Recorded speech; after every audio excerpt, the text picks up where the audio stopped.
کیونکہ بے روزگار آدمی کے ساتھ اس کی بیوی بھی نہیں رہتی، کہتی کورٹ سے کھلا لو، نکلو پتلی گلی سے، سوائے اس محلے کی خواتین کے، یا جو میرا بیان سن رہی ہیں ان کے علاوہ کی بات کر رہا ہوں۔ تو اب مسئلہ یہ ہے کہ اللہ کہتے ہیں کہ قارون کے پاس تو سب کچھ بہت زیادہ تھا، لیکن کیا قارون کامیاب تھا اللہ کی نظر میں؟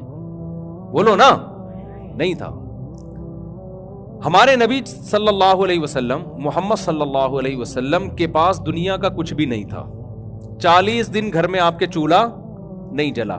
آپ سمجھتے ہو شاید گیس کا انتظام نہیں تھا، یہ لکڑیوں کا انتظام نہیں تھا، اس لیے چولہا نہیں جلا۔ بات اصل میں ہے کہ جلانے کے لیے جو کھانا ہوتا ہے نا، جو پکایا جاتا ہے، وہ کھانے کا انتظام نہیں تھا۔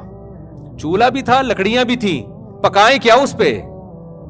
کھجوروں پہ گزارا ہو رہا تھا، سمجھ رہے؟ کس پہ گزارا ہو رہا تھا؟ کھجوروں پہ۔ لیکن دنیا کے سب سے کامیاب انسان کون تھے؟ قرآن کہتا ہے محمد صلی اللہ علیہ وسلم تھے۔ اس سے ہمیں پتہ چلتا ہے شاید قرآن یہ کہنا چاہ رہا ہے کہ غریب کامیاب ہوتے ہیں۔ شاید قرآن نے یہ کہا کہ بھئی قارون کے پاس پیسہ تھا، ناکام، محمد صلی اللہ علیہ وسلم اور موسیٰ علیہ السلام کے پاس پیسہ نہیں تھا، اس لیے وہ کیا تھے؟ کامیاب۔ تو اس سے تو یہ لگتا ہے کہ شاید قرآن یہ کہہ رہا ہے کہ پیسے مت کماؤ۔ تو جتنے یہاں پروجیکٹ دی کمفرٹ میں چل رہے ہیں سارے بند ہو جانے چاہیے نا؟ کیا خیال ہے بھائی؟ لیکن نہیں، ہم قرآن پڑھتے ہیں تو قرآن نے کہا نہیں، سلیمان علیہ السلام کے پاس تو قارون سے بھی زیادہ پیسہ تھا، مگر وہ کیا تھے؟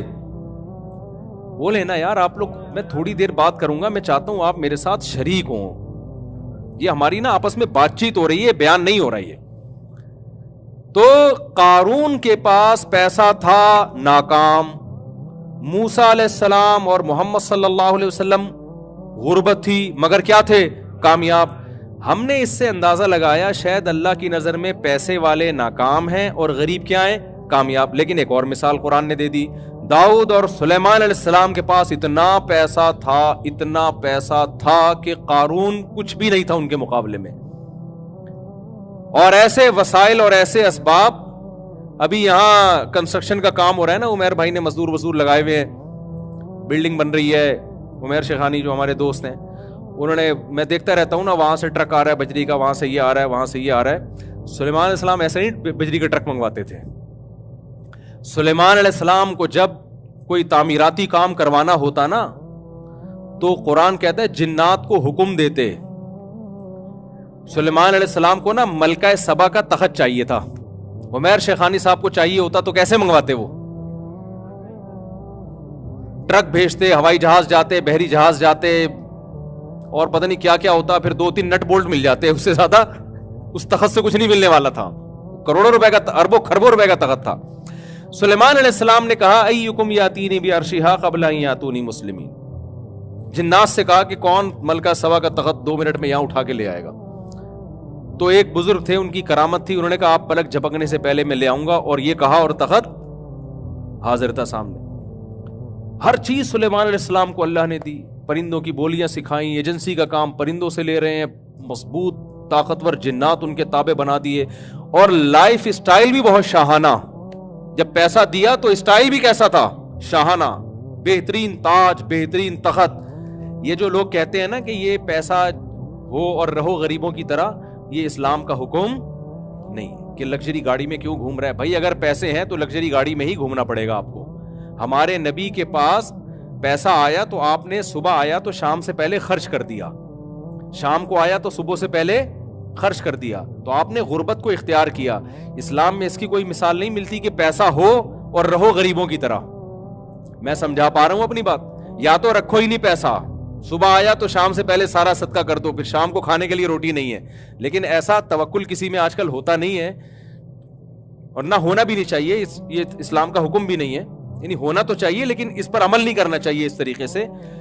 نبی صلی اللہ علیہ وسلم نے کیوں کیا، اس پر ایک مستقل بیان ہے میرا، بھی یہ موقع نہیں ہے، لیکن نبی نے پیسہ رکھا نہیں ہے، تو شریعت اس کی اجازت نہیں دیتی کہ آپ پیسہ رکھیں اور رہیں کس طرح؟ غریبوں کی طرح رہیں۔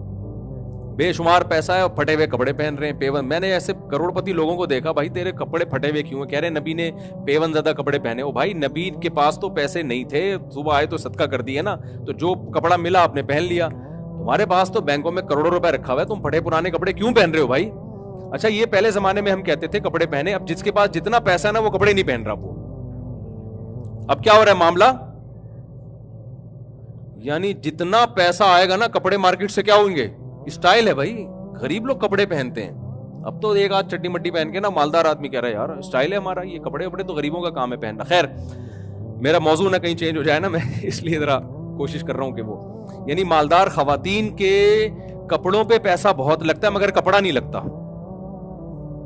یعنی مالدار خواتین جو ہے نا, آپ ذرا پوش علاقے میں چلے جائیں تو مالدار اور ماڈرن جو بڑے گھروں کی خواتین ہیں ان کے کپڑوں پہ پیسہ دبا کے لگے گا مگر کپڑوں پہ کپڑا نہیں لگے گا, کپڑا نہیں ہوگا اس میں, مگر جتنا ہوگا اس پہ پیسہ بہت لگے گا. خیر تو میں یہ کر رہا تھا کہ ہم سلیمان علیہ السلام کا جب لائف اسٹائل دیکھتے ہیں تو بڑا شاہانہ لائف اسٹائل ہے بھائی.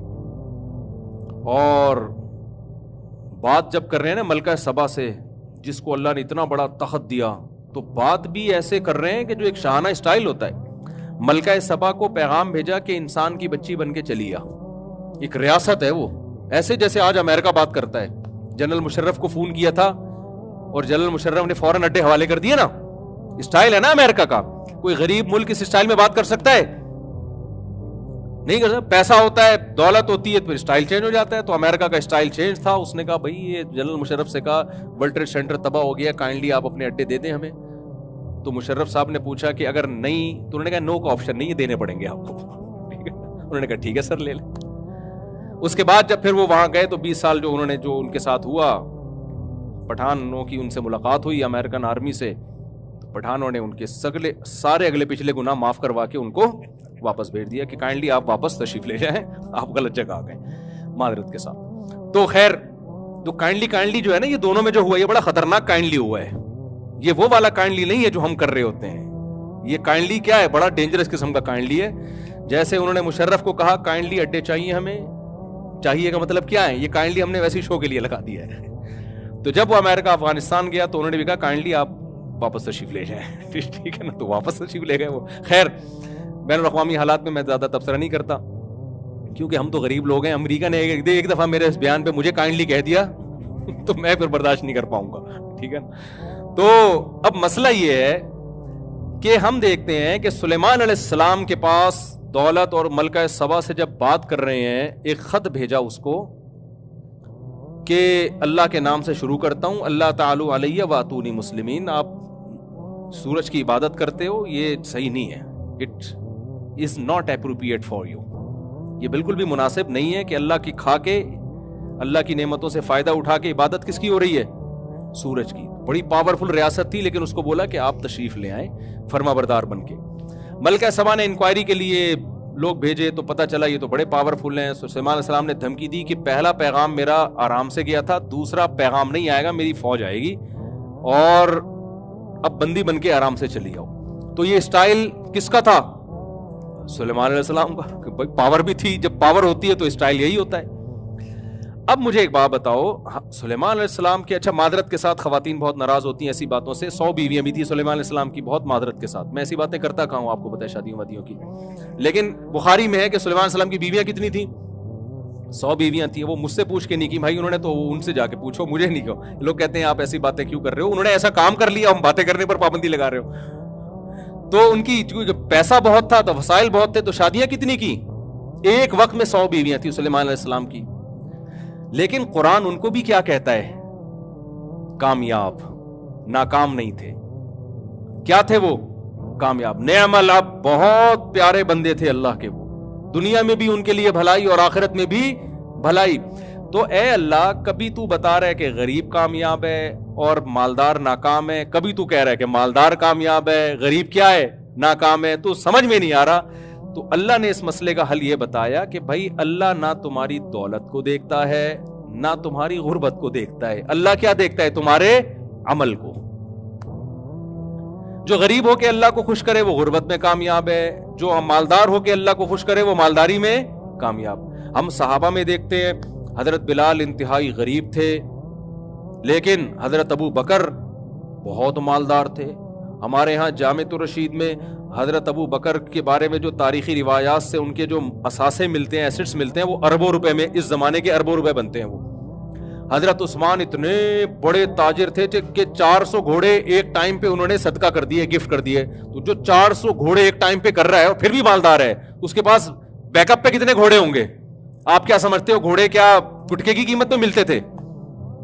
ہے بھائی, اس زمانے کی شاہی سواری تھی گھوڑا بھائی, یا آج کی لینڈ کروزر ہے وہ. تو 400 تھی ان کے پاس جو صدقہ کیے, اور اس کے علاوہ بھی تھے اونٹ اتنے اتنے ان کے پاس. ارب پتی تاجر تھے عثمان رضی اللہ تعالیٰ عنہ, وہ بھی کامیاب, اور حضرت بلال جو غریب تھے وہ بھی کیا تھے؟ کامیاب تھے. تو اسلام سکسیس اور کامیابی کی وہ ڈیفینیشن بیان نہیں کرتا جو کون بیان کرتا ہے؟ گورا. گورا کہتا ہے مادی ترقی ہی کامیابی ہے, لہذا اس کی نظر میں قرآن کی ویلیو نہیں. اسلام کہتا ہے کہ اصل کامیابی کیا ہے؟ آخرت. Thanks for watching. Please subscribe my channel Cut and Crop.